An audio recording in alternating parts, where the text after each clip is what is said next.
안녕하세요. 세종연구소 이상현입니다.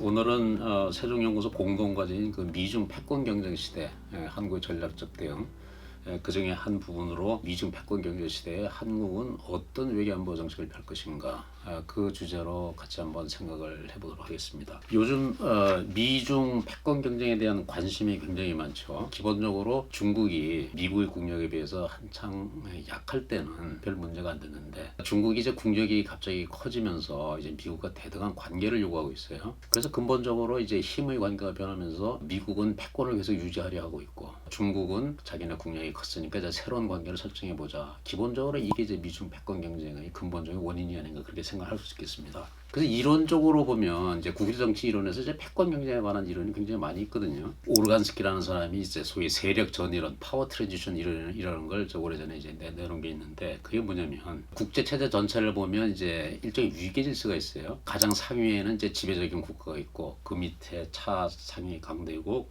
약소국 뭐 이런 식으로 위계 질서가 있단 말이죠. 근데 이렇게 위계 질서가 유지될 때는 아무 문제가 없는데, 문제는 이제 지배국가 밑에 있는 그 차상위 강대국이 국력이 커지면서 이제 힘의 관계가 역전되고, 그 부상하는 신흥 강대국이 기존의 국제질서에 많은 불만이 있어가지고 그걸 바꾸려고 할 때 강대국 전쟁 위험이 커진다 하는 그런 이론이에요, 기본적으로. 그래서 지금 알다시피 이제 중국의 국력이 굉장히 빠르게 커지면서, 중국이 2차 세계대전 이후에 미국이 건설해내는 이 국제질서에 불만이 있기 때문에 앞으로 세계질서가 이제 미중 간의 패권 경쟁으로 가는 게 아닌가 하는 그런 여러 가지 우려가 있는 것이죠. 그래서 그 문제를 이론적으로 좀 살펴보기 위해서 우리가 두 가지 측면을 하나 봐야 된다고 생각합니다. 첫 번째는 과연 미국과 중국의 힘의 관계가 어떻게 변하고 있는가, 그게 이제 첫 번째고요. 그 다음에 두 번째 측면은 그럼 힘의 그런 변화를 고려할 때 과연 미국과 중국은 서로에 대해서 패권 전쟁을 할 의지, 그래 전략적 의도가 있는가, 그 두 문제를 좀 자세히 봐야 되는데, 우선 미중간의 힘의 균형이라는 그 측면을 한번 살펴볼게요. 그 미국의 쇠퇴, 그리고 중국의 부상, 대체로 요거를 이제 주장하는 이론가들이 내세우는 근거는 한 2030년대 중반 이상 가면 중국의 GDP가 미국보다 더 커질 것이다. 다시 말해서 중국 경제의 총량이 미국보다 커진다 하는 그런 거를 근거로 이제 주로 내세우고 있어요. 근데 이제 GDP라든지 그 인구 규모라든지 영토라든지 이렇게 한 국가의 힘을 측정하는 소위 그 총량 지표라고 그러죠. 그로스 인디케이터. 그거를 주로 이제 보는 시각에 근거해서 미국의 쇠퇴론을 주장하는 사람들이 많이 있는데, 자 그럼 예를 들어 가지고 그 중국의 GDP 총량이 미국보다 커지면 그게 곧 중국이 미국을 대신하는 슈퍼파워가 될 수 있다는 뜻일까요? 반드시 그렇지 않다는 데 이제 문제가 있습니다. 그러니까 어떻게 보면 의미에서 두 국가의 힘을 비교하려면 그렇게 GDP 같은 이제 총량 지표 대신에 네트 인디케이터, 그래서 순량 지표를 봐야 된다. 다시 말해서 그럼 국민 1인당 GDP가 얼마인가, 그리고 군사력을 비교한다면 병사 1인당 사용되는 군사비가 얼마인가, 요런 지표를 더 봐야 된다는 그런 주장들이 세우게 나오고 있어요. 그래서 이렇게 그로스 인디케이터 대신 네트 인디케이터를 본다면 지금 미국과 중국 간에는 아주 현격한 차이가 있죠. 그 1인당 GDP가 미국이 훨씬 높고 3만 불이 넘는데 중국은 이제 10,000불 넘은 상태거든요. 그것뿐만 아니라 이렇게 그 GDP로는 나타낼 수 없는, 포착할 수 없는 또 그 소위 무형의 힘이란 게 있죠. 영향력, 소프트 파워라고 우리가 흔히 얘기를 하기도 하고, 문화적 힘, 뭐 이런 것들, 그리고 동맹관계 이런 것까지 다 감안을 한다면 중국의 국력이 빠르게 성장하고 있는 것은 분명하지만, 그렇다고 해서 중국이 미국의 그 패권적 지위를 대신할 새로운 슈퍼파워가 될 가능성은 많지 않다 하는 것이 아직까지는 다수 의견인 것 같습니다. 그게 이제 힘에 관한 논의고요. 그 다음에 미국과 중국이 서로에 대해서 그럼 전략적 의도는 뭘까? 그걸 좀 볼 필요가 있는데, 다시 말해서 상대 미국은 혹은 중국은 서로를 어떻게 보고 있는가? 공존 가능한 그 파트너로 보는가, 아니면 공존할 수 없는 적으로 보는가 하는 그런 거예요. 그래서 미국과 중국이 한 지난 40여 년간 계속 지속적인 관계를 유지해 오면서, 대체로 이제 70년대 이후 미국이 보는 중국에 대한 입장은 기본적으로는 포용, 인게이지먼트를 중심으로 했어요. 근데 지난 한 40여 년간 미국이 중국을 상대로 이제 포용 정책, 인게이지먼트 폴리시를 쭉 펴왔는데, 그때 기본적인 전제가 뭐였냐면, 당시 중국은 굉장히 가난한 나라였죠, 그죠?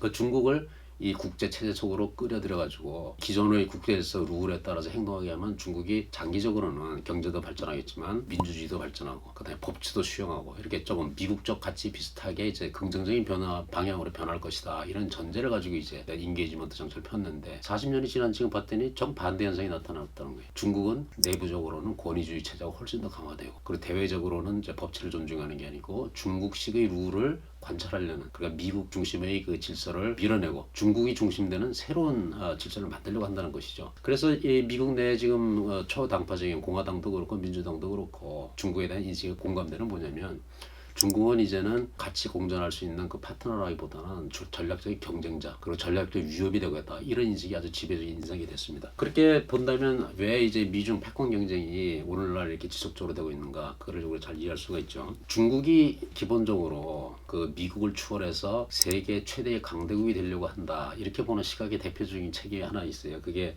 그 마이클 필즈베르가 쓴 소위 100년의 마라톤이라는 책입니다. 이 사람이 분석한 거면 중국이 갖고 있는 국가 목표가 있어요. 중국 공산혁명 100주년이 되는 2049년에는 미국을 무너뜨리고 이 세계 패권을 거머쥐는 세계 최강대국이 되겠다. 이게 공산당의 장기적인 플랜이라는 거예요. 근데 그것도 모른 채 미국의 역대 그 정부들이 중국에 대해서 온갖 호혜적인 정책을 취하고 또 관용적인 태도를 취함으로써 결국 중국이 오늘날 성장하는 데 시간을 줬다, 이렇게 보고 있는 것이죠. 그리고 또 중국이 기존 노선을 계속하면 결국 미중 간의 충돌이 불가피하다, 이렇게 보는 시각도 있어요. 그게 바로 유명한 그레엄 앨리슨이 쓴 예정된 전쟁이라는 책이 있습니다. 그래서 그 새로 부상하는 세력이 기존 지배 세력의 자리를 뺏으려고 위협해 올 때 구조적으로 굉장히 긴장이 발생하고 또 전쟁이 불가피한 상황이 된다. 그게 그 유명한 바로 투키디데스의 함정이라는 거예요. 그래서 그레엄 앨리슨이 이제 예전 전쟁에서 기존의 여러 사례를 분석을 했더니 절반 이상 경우에 대개 전쟁으로 끝났더라 하는 그런 이제 분석을 했습니다. 근데 문제는 이제 앞으로도 그러면 미국과 중국 간의 전쟁이 일어날 것인가, 패권 전쟁이. 그건 이제 미국과 중국이 서로에 대한 인식, 그거를 바탕으로 얼마나 갈등을 관리할 수 있는가. 분명히 뭐 미중 간의 전쟁이 일어난다고 해서 예정된 것도 아니고 우리가 피할 수 있는데, 다만 미국과 중국이 서로에 대해서 어떤 정책을 펴는가가 앞으로 매우 중요하다 하는 그런 얘기를 하고 있어요. 그래서 지금 객관적인 상황이 이런 것입니다. 중국은 분명히 경제적으로 성장하고 있어요. 그리고 미국은 중국이 성장하면서 상대적으로 약화되고 있고, 그래서 아직 미국 그 패권이 쇠퇴하고 있다, 붕괴하고 있다, 이렇게 말하기는 아직 빠른 상황, 이른 상황이지만, 그래도 우리가 두 가지 상황을 좀 염두에 둔다 하는 그런 지적이 나오는데, 첫째는 이제 중국을 오늘날 이해하려면 중국이 세계 역사상 유례 없이 가장 짧은 기간 동안에 엄청난 경제 성장을 했다 하는 그 점하고, 두 번째, 중국은 갈수록 독재라고 말을 해야 되겠죠. 공산당이 지배하는 일당 독재 체제. 그래서 이 두 가지 경험을 바탕으로 중국이 지금 갖고 있는 것은 엄청난 자신감이에요. 세계 역사상 유례 없이 빠른 시기에 효율적인 공산당 독재를 통해서 경제가 성장했다. 그래서 거기서 나오는 게 이제 중국의 모델이 서구식 자본주의 사회 모델보다 더 우세하다는 이 자신감이 나오는 거예요. 그리고 시진핑 시대 들어와서 소위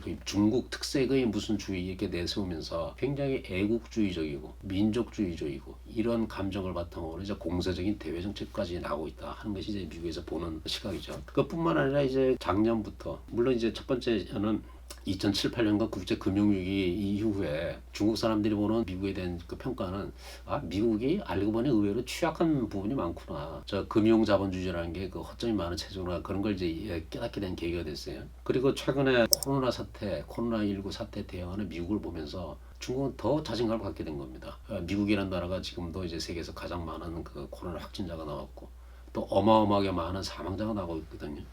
근데 중국은 이미 코로나19 종식을 선언하고 경제 성장으로 들어가고 있어요. 그렇게 중국의 입장에서 보는 미국은 의외로 허점이 많은 국가, 굉장히 혼란스러운 국가. 더군다나 이번에 2020년 미국 대선 과정에서 트럼프 행정부가 보여준 굉장히 무능함, 이런 것들 때문에 중국은 지금 더 자신감을 갖고 미국을 상대하게 된 거죠. 그래서 기존의 힘의 관계의 변화, 서로가 서로를 보는, 미국과 중국이 서로를 보는 일종의 위협인식, 그리고 최근 코로나 이후 사태를 쭉 본다면 앞으로도 미중 간의 이 기본적인 대결 구조 혹은 패권 경쟁을 계속 이어가는 이유가 충분히 있다, 이렇게 볼 수 있는 것이죠. 그래서 미국의 그 대중 전략이 어떻게 진화되어 왔는가, 몇 가지 중요한 문건들이 있는데, 트럼프 이전까지 미국이 보는 대중국 정책은 대체로는 포용 위주 혹은 포용적 견제, 이렇게 보는 게 맞겠죠. 근데 이제 트럼프 행정부가 집권하면서 2017년에 그 백악관에서 나온 소위 국가안보 전략 보고서를 보면 여기에는 이제 근본적으로 미국이 중국을 보는 시각이 잘 나타나 있어요. 그래서 그 2017년 국가안보 전략 보고서에서 미국이 당면한 세 가지 위협을 이제 이렇게 얘기했는데, 첫 번째가 중국, 러시아 같은 소위 현상 타파 세력, 그러니까 현상 타파라는 건 리비저니스트라는 것은 2차 세계대전 이후에 미국이 구축해놓은 이 질서를 바꾸려는 세력이다. 그게 이제 가장 큰 위협이라는 거예요. 두 번째가 이란, 북한 같은 이제 불량 국가들이고, 세 번째가 테러 조직 같은 초국가적 위협이다. 이렇게 이제 인정을 했습니다. 그래서 기본적으로 2011년 국가안보전략 보고서는 중국, 러시아 같은 이제 국가 해미자가 큰 위협이고, 그 외에 2018년도에 당시 그 마이클 펜스 부통령이 허드슨 연구소에서 한 유명한 연설이 있죠. 그동안 미국은 중국에 대해서 관여 정책을 펴면서 중국을 긍정적인 방향으로 발전시킬 노력을 했는데 그게 실패했고, 사실 중국은 굉장히 불투명한 방식으로 미국을 대하고 있다 하는 그런 거고요. 그 다음에 또 중요한 문건 중에 뭐 몇 가지가 있는 게 소위 인도 태평양 전략에 관한 보고서가 이제 미 국무부 국방부에서 나왔어요. 그래서 앞으로 인도 태평양 지역에서 접근성의 자유 이런 것이 보장되는 지역 질서를 만들어야 한다, 그런 주장이 나왔고, 그 다음에 금년 5월 달에 백악관에서 또 굉장히 중요한 보고서가 문건이 나오고 있는 게, 앞으로 미국은 중국에 대해서 경쟁적인 접근을 하겠다. 그러니까 미중 관계의 본질이 이제 경쟁이다, 협력보다는. 그걸 공개적으로 선언하는 보고서가 나왔어요. 그래서 5월 그 백악관 보고서에서 오늘날 중국이 제기하는 도전을 이제 전방위적인 도전이다. 특히 세 가지를 언급을 했는데, 우선 경제적인 도전이 있다. 그건 뭐냐면, 중국은 기본적으로 국가 자본주의, 그러니까 자본주의가 시장에 따라 움직이는 게 아니라 국가가 주도하는 자본주의 체제라는 거예요. 그래서 이 국가 자본주의가 이제 이 온갖 시장 경제 원칙에 위배되는 불공정성, 시장 접근성 제약, 그리고 기술 이전 압박 이런 것들, 그리고 정부 보조금, 이 여러 가지 불투명한 경제 반응을 하고 있기 때문에 서구 세계가 가지고 있는 이 시장 경제 체제에 도전이 된다는 것이죠. 두 번째는 미국적 가치에 대한 도전이다, 이렇게 규정을 했는데, 자, 시진핑 시대 들어서 이제 언급되기 시작한 소위 중국 특색의 사회주의라는 것은 본질이 막스 레닌주의 일당 독재다. 그리고 거기에 민족주의 색채가 더해지고 그가 주도 경제가 있고, 또 공산당에 대해서 개인적 자유를 복속해야 된다. 그러니까 이제 서구식 자유민주주의 개념하고는 완전히 다른 그런 개념을 갖고 있다는 거죠. 그래서 미국적 가치에 대한 도전이다, 이렇게 규정을 했고, 세 번째는 안보적 도전이에요. 중국은 뭐 항상 평화적 부상 이거를 주장했는데 실제로 행동하고 있는 것은 동중국해, 남중국해에서 굉장히 해양 안보를 위협을 하고 있고, 또 대만에 대해서도 항상 위협적인 것. 그다음에 홍콩 민주화 탄압했고요. 그다음에 인도와의 그 국경 지역 분쟁 등에서 굉장히 강압적인 군사 행동을 하고 있다. 그래서 이렇게 본다면 앞으로 미중 관계 본질이 결국은 전략적 경쟁이다. 그리고 미국은 중국이 이 자유롭고 개방적인 규칙 기반 국제 질서의 근저를 더 이상 허무는 것은 용납하지 않겠다. 이런 이제 입장을 공식적으로 내는 것이죠. 그리고 그 연장선상에서 나온 게 코로나19를 계기로 미국과 중국의 경제 서플라이 체인을 완전히 분리해 버리자는 것이 소위 미중 디커플링, 경제권 디커플링 얘기가 나오고 있는 겁니다. 그 일부로 나온 것이 이제 미 국무부가 추진하고 있는 경제 번영 네트워크, EPN이라고 그러죠. Economic Prosperity Network. 이건 뭐냐면 기본적으로 미국이 신뢰할 수 있는 국가들을 중심으로 새롭게 글로벌 밸류 체인을 짜자는 거예요. 그래서 중국을 빼버리고. 그래서 요번에 이제 코로나19를 계기로 이 글로벌 서플라이 체인이 이제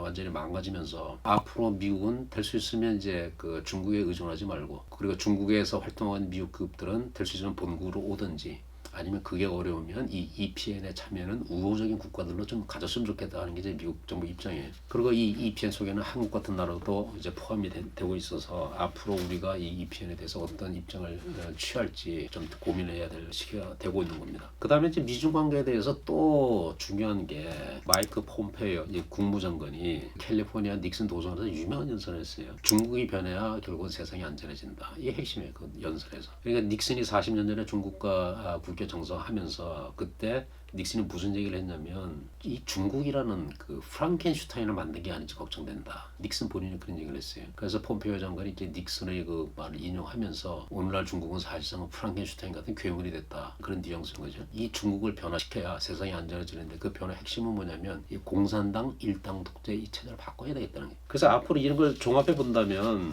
미중 간의 당분간의 패권 경쟁은 아마 그 변함없이 지속될 가능성이 매우 크다 하는 거죠. 비록 이제 트럼프 행정부에서 바이든 행정부로 바뀌었지만 바이든 행정부에 들어서도 아마 변하지 않을 것은 역시 미중 경쟁 관계는 지속될 것이다 하는 지적이 많이 있습니다. 그만큼 미중 간에는 이제 큰 틀에서 이제 장기적인 경쟁, 전략적인 경쟁 이런 게 진행되고 있기 때문에 한국에도 굉장히 많은 그 정책적 과제를 주는 게 이 상황이에요. 그럼 앞으로 한국은 뭐 어떤 식으로 대응을 해야 될까? 역시 제일 중요한 것은 미중 패권 경쟁이 진행되면 이 강대국 정치에서 오는 그 리스크를 어떻게 우리가 줄여야 될 것인가? 여기에 대해서 굉장히 많은 고민을 해야 돼요. 자, 지금 한국은 기본적으로 안보는 한미동맹을 통해서 미국이 굉장히 중요한 역할을 하고 있고, 경제는 지금 중국이 가장 큰 한국의 수출 시장이에요.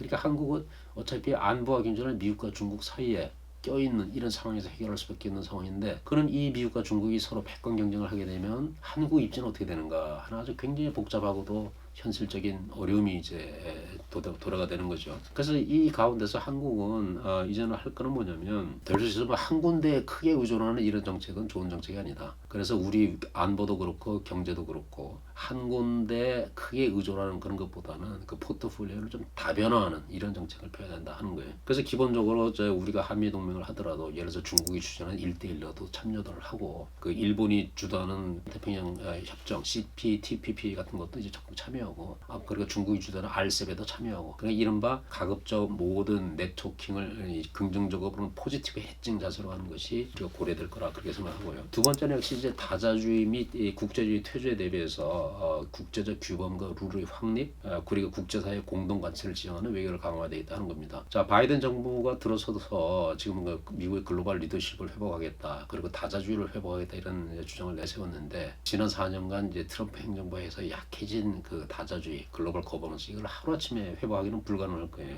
어차피 추세는 지금 다자주의 그리고 글로벌 거버넌스가 약화되는 것이라면, 이제 한국 같은 뜻을 같이 하는 국가들이 모여서 가치와 규범, 국제 관계의 룰과 표준을 세우는 이런 외교 협력이 되겠다. 그 중개국 외교도 그 중에 한 선택이 되겠죠. 세 번째는 이제 한국 대외 전략의 원칙과 우선순위를 잘 확립을 해야 된다 하는 겁니다. 대개 지금까지 한국은 미중 그 사이에 끼면 전략적 모호성이라는 입장을 취해서 입장을 분명히 드러내지 않는 그런 정책을 주로 많이 폈어요. 근데 앞으로는 아마 통하지 않을 것 같다는 생각이 듭니다. 어차피 이제 미국과 중국이 패권 경쟁을 가게 된다면 한국으로서는 우리가 전략적으로 분명히 해야 될 건 분명히 하고, 또 지금처럼 전략적 모호성을 유지할 건 모호성을 유지하는 이런 그 현명한 선택을 해야 되는데, 거기에 대한 우선순위, 원칙 이거를 우리 정부가 신속하게 수립을 해야 한다는 거죠.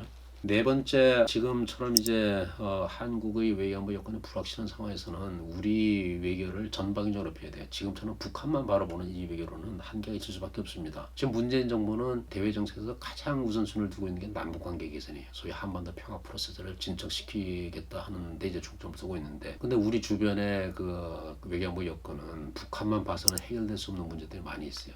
미중 패권 경쟁도 그 중에 하나고, 그리고 중국과의 관계, 그다음에 일본과의 관계 개선 이런 것들을 다 어떻게 할 것인가, 여기에 대해서 좀 균형 잡힌 시각이 필요하다 하는 거고요.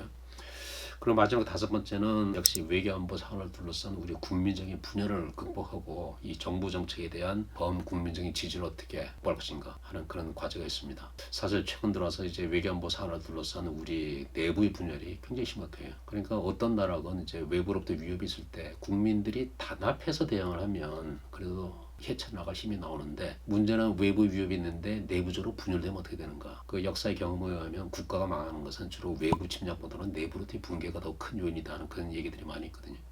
그래서 지금은 한국을 둘러싼 외교안보 여건이 굉장히 빠르게 변화가 있고 또 불확실성이 큰 이런 상황을 가고 있는데, 우리 국민들이 내부로부터 분열이 된다면 국가적인 그 명운이 굉장히 약해진다 하는 그런 거예요.